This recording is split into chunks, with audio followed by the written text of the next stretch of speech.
That's cool. This guy has a lot of Diablo 2 content. Wait, what's that?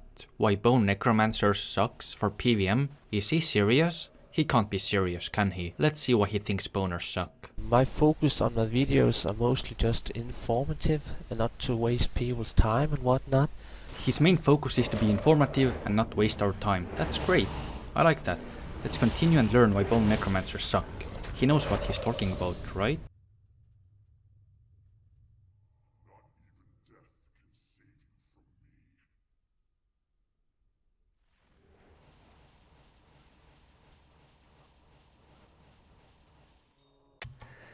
So, I hope you enjoyed the little intro there. Trying out a new program for editing, and I hope it's gonna be delivering a bit better content for the channel. So, oh, Indrik, please go and see his channel if you haven't discovered his yet. He's also doing Diablo 2 content, and a while back he called me out when I made part 1 of Bone Necromancer, where I basically said it sucks and it's not a worthwhile build to go for. And as you can see now in the intro, it's actually pretty good. I have been below 3 minutes on a Chaos run clear with the standard rules that I always do, where I do not skip any mobs. It's actually been surprisingly good. Now, this was just a little intro there, and I've really been enjoying the build. But I also have to quickly say that this is on single player using Hero Editor with perfect gear, but we will cover that in just a bit. So why do I suddenly think that Bone Necromancers are actually pretty good? Well, it's all down to Corpse Explosion. Now, we max Corpse Explosion, or at least put remaining points into Corpse Explosion depending on what you kinda want. It's just such a strong spell. Any Necromancer build is gonna use this one, and in the past I always said that Bone Necromancer sucks because Poison Nova summons, full summon Necromancers, they all do more damage than spamming Bone Spirit or Bone Spear on top of using Corpse Explosion. But the thing with these builds here is that you're actually able to do good single target damage on bosses.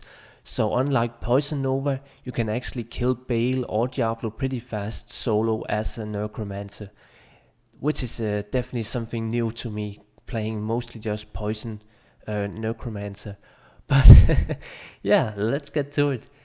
Enough strength just for Monarchs, and then rest of the points into Vitality. With battle orders, I'm able to reach 5k life, and this is not even perfect gear. You can maybe even get as much as 5,500. It's really insane, but it's also down to the really good gear. But let's just quickly cover the build as well.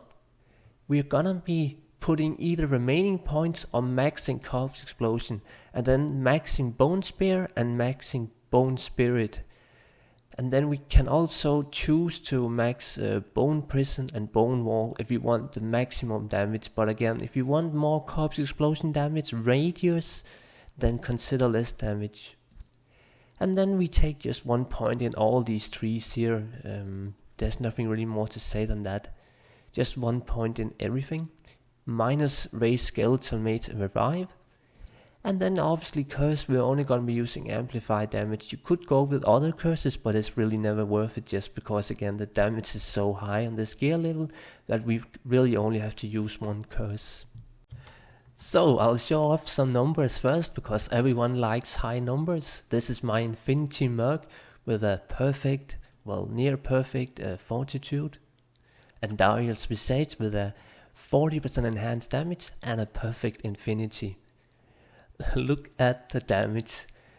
Well, you can't really see it because the numbers are so pixelated, but it's almost 14k max damage on an infinity build. Really fun. And it's all down to using Iron Golem with a Pride, plus using Might Aura. And if we get 4 auras in total, also with Cold Arms, it's pretty insane just running around with both Might and Pride Aura on your Merc, with a perfect infinity. But again, Hero Editor, it's fun to do, but I just want to tell you how high amount of damage you could expect to get with perfect gear using iron golem, because we're gonna talk about that in just a bit. So let's cover the fun part, the gear. There are certain items that you can switch out, but this is for maximum damage, so all the items I'm going to be using are pretty much mandatory. Triangles, a rock for faster cast rate, stuff like this, you just can't change them out, even on other specific builds. Stone of Jordan, an elders, a white, an enigma, a spirit, a nice amulet, and my insane diadem. This is the items that I ended up with for maximum damage, really trying to get that 5.5k plus bone spear damage going. Also want to quickly show off the inventory. As you can see, I'm not using perfect inventory, just missing just a few life, because I thought, hey, let's at least make it a little more real, not trying to have that much perfect gear. But as you can see, right now I'm standing unbuffed with almost 3000 life, and when I put my battle orders on, I'm at 5000. So you can maybe even get as much as 5500. It's pretty insane, as well as getting cap resistance, above 1k mana, and all those kind of nice things. So I think that's a rough introduction, so let's cover the gear a little more in depth. Okay, let's go a little more in depth about the gear. Now this is a perfect gear setup for maximum damage. When I'm buffing myself with Call to Arms, I'm able to reach 5000 life. I'm at 6000 vitality almost, putting almost no points into strength, and then cap resistance as well, and almost 1.2k mana, which is quite a bit. Let's cover the wand first, just because this is always kind of a fun topic for Bone Necromancers.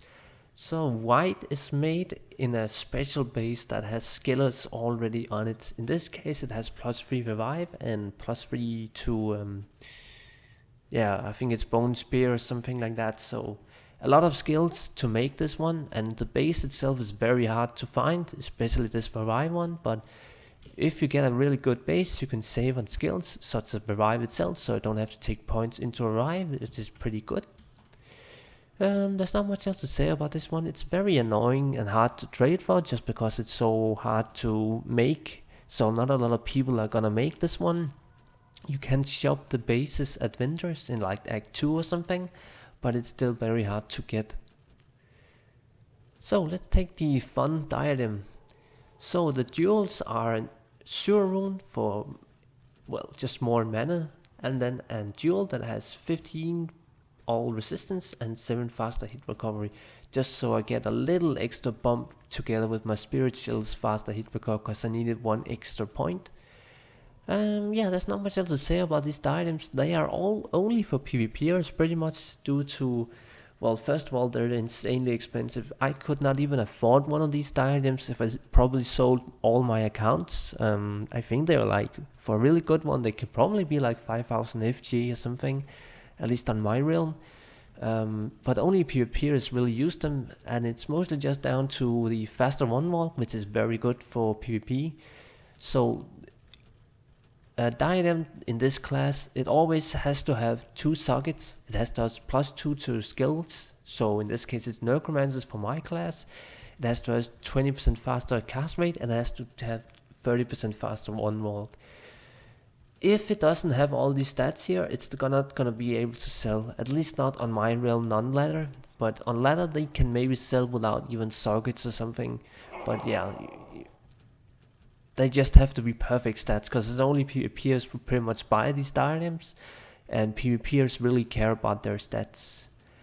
And then I'm using a modified Armageddon slivers, just, pretty insane amulets. It is legit, the Armageddon slivers. Apparently somebody made it a long time ago, and then it was just mass duped item. But yeah, I just imported one quickly, and then I modified it for my own class, just threw on some ore resist, some mana strength, and yeah, it works pretty good. And again, To get 125%, it is pretty hard, so we need 20% faster cast rate even on the amulet here, I think, to get 125, yeah. Yeah, and there's really not much more to say about it. If you can get a diadem, and an amulet like these ones, perhaps you can reach the gear level that I am at currently, but they're so expensive, these items here, it's not even funny. So yeah. Oh yeah, I can also mention just a quick call to arms and a spirit. But yeah, I think that pretty much covers it for the gear. Again, I'm so happy that we have Hero Editor, because I could not afford to get these items here, so yeah. But I think that covers the entire build. So let's quickly talk about Bone Spear versus Bone Spirit.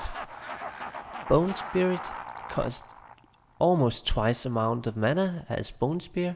It also, due to I'm using a Great White, doesn't do more damage than Bone Spear. It also travels really slowly, so it's kinda like a weak thing for PvM. So that is why I'm never gonna be using Bone Spirit, even though I am a Bone Necromancer. But yeah, the rotation is very simple. You're just gonna pop Amplify, few of these spears, and then hit Corpse Explosion. And now again, a note here for Corpse Explosion. If you're okay with having not the perfect amount of Bone Spear damage, you really should just max Corpse Explosion for getting more radius. But let's test this one out. As you can see, a pack that is, close together like this one, everything just dies with 1 or 2 Corpse Explosion, that's fine. But let's try to find one that's a little more spread out. Let's see if we can find something. Yeah, this is pretty good. As you can see, these ones down here, they didn't die, but this one up here did die. The radius is very important on Corpse Explosion. Again, I wanted maximum damage for Bone Spear just to show it off in the intro of the video, so I could kill Diablo faster. I really had a big plan for that intro. So yeah, I really do want to highlight again, if you don't like getting 6k Bone Spear damage, which you don't really need, you should just get max Corpse Explosion. But yeah, I think that pretty much covers the entire build. Let's just try to find one more pack. Okay, this was actually pretty good. It's just so nice, it's so satisfying rotation. 1, 2, 3. 1, 2, 3. It's very great rotation. It just feels very meaty. It's fun to do. But yeah, I think that pretty much rounds it up. So I think this is where I will end it and say, please like the video if you thought the intro and everything, the way I did it was pretty good. I did spend quite a bit of time now trying to push better content on the channel, make some nice edited videos in a proper editing software program now. So yeah, if you like more of these videos, feel free to say so. I might try to do a little better content then. But yeah, been enjoying this one, and as you can see, I'm probably not done with the Necromancer bones yet. If you want to see me do more of the Hero Editor build as well, feel free to say that as well. I can easily wrap these items up pretty fast. They might gonna take a few hours or something, but then the entire build is done, which is pretty fun, just to be able to test out builds that fast. So yeah, if you have a build that you might want to see me cover, I might just do that. So yeah, thank you for watching and have a good one.